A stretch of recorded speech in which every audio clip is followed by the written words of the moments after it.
Stephen Colbert is hitting back now at President Trump and sounding off after CBS canceled The Late Show. Listen to this. On Friday, Donald Trump posted, "I absolutely love that Colbert got fired. His talent was even less than his ratings."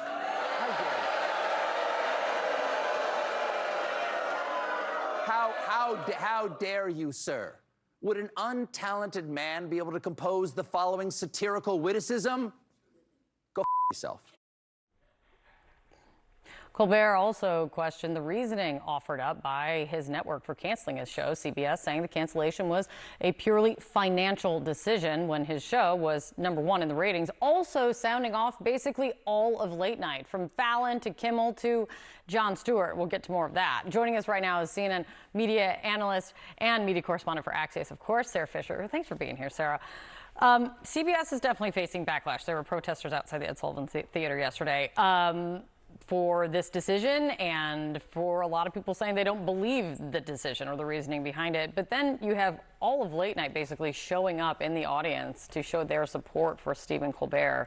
What's the message here? What do you hear? I think late night is trying to signal to Colbert, don't take this personally. This is something that could have happened to any of us and probably will come at us. Remember, the Federal Communications Commission, they've launched investigations into all of these parent companies, right? Comcast, NBC, Disney, for DEI policies. Right. In terms of CBS coming out and saying this is a financial decision, I think two things can be true at once. The show was losing tens of millions of dollars, and again, that's something that Stephen Colbert shouldn't be taking personally. The ratings were fine. It's just a matter of linear television is struggling right now with viewership in the streaming era. So if the show is struggling financially, that could be true. And at the same time, CBS and its parent company, Paramount, they may want to hedge to get their deal approved. Remember, they're going through a big merger right now. And a way to do that, to appease the Trump administration, might be to cut the cord on this show. So I think they tried to take on both problems at once, but the backlash has been severe. Do you think also part of it is it's not just how CBS has acted, CBS's decision when it comes to The Late Show? There have been story after story. I mean, you look at 60 Minutes and how that went down and how they spoke out. Just there, it's not this is not a singular incident with regard to CBS when you're talking about this merger. Jon Stewart took it head on and seemed to kind of add it all up together on The Daily Show last night, really questioning that financial reason given and more. Let me play this.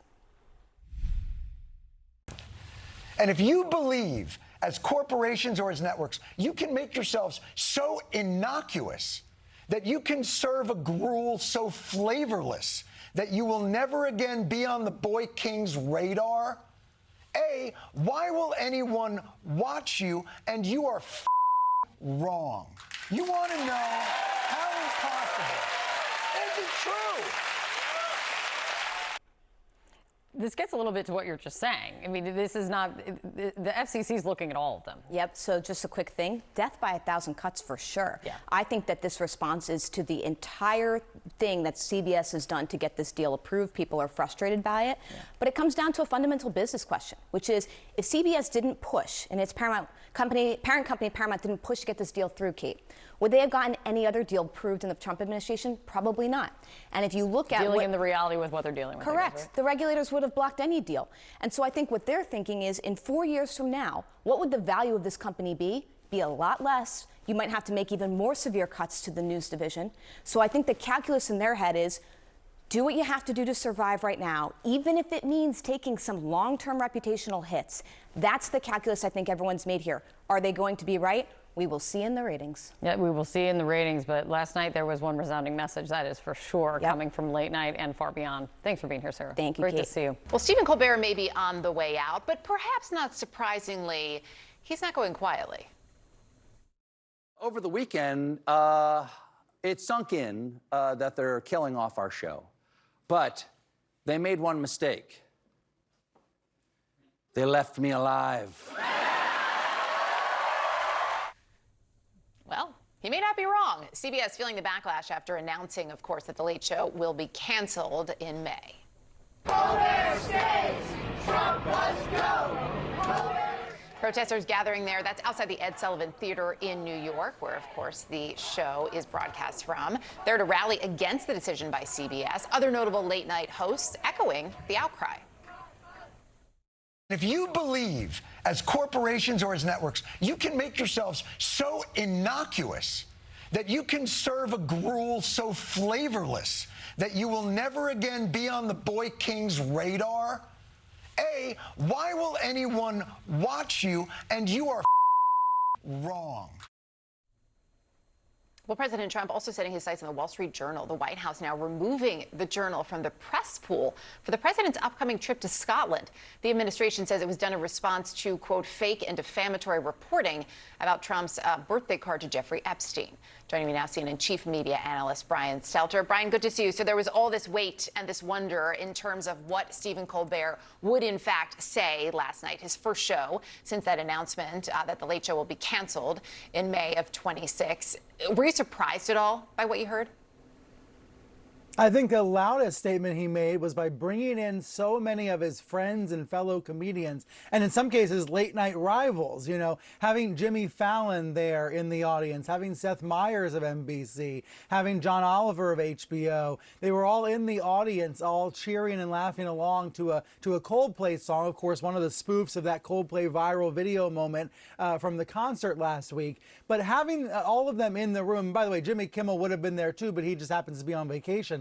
Having basically all the stars of late night TV showing up for Colbert was something of a united front and a really interesting sign of the times. And also just to watch Jon Stewart let it rip on Comedy Central, which is also owned by Paramount, the same parent company as CBS. A lot of Jon Stewart fans are worried that Jon Stewart might be next on the chopping block. Well, Stewart signaled last night he doesn't want to go anywhere. He wants to stay on the job, and he wants to call out Trump in absolutely vicious ways. But he also wants to call out his parent company for that recent settlement with Trump. So this was very much, you know, yes, these shows are comedy shows, Erica, but this was more an act of catharsis. Last night was a catharsis moment for liberal America, you know, for people who are worried about a chill in the air, about freedoms eroding, about a form of autocracy. These comedians are actually being very serious and trying to send some loud messages last night. Former Late Show host David Letterman also not mincing words, noting on his YouTube channel, you can't spell CBS without BS. He, of course, spent a number of years at the helm of that show. As you talk about this sort of cathartic moment for a number of the folks who showed up to support Stephen Colbert, it also raises questions about what's next, right? So I would say there was more than one piece that we saw ever since the news was announced that maybe this is tough for CBS. Stephen Colbert is going to be fine. Where do you see this transitioning, Brian? Because he's not going to go away. Jon Stewart's not going to go away, even if CBS does cancel him. That show of support is also a show of maybe what's next.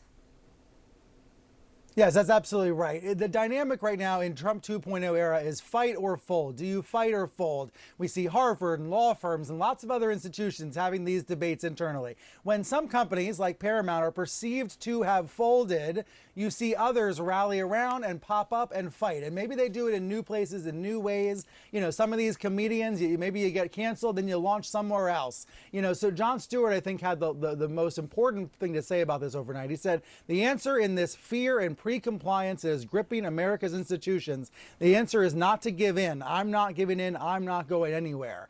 And so I think the subtext there is, if Jon Stewart's time on The Daily Show ends when his contract is up at the end of this year, he's going to walk across the street and he's going to go to Netflix, or he's going to launch his own streaming service and do it wherever he wants. The point is that in this splintered, fragmented media age, the response from comedians, if they feel they're being censored, if they feel there's a chill in the air and they cannot speak out against politicians, if they cannot perform their satire, they're going to go find somewhere else to do it. And that actually might be a comforting sense or a comforting idea and in this moment of real uncertainty and anxiety.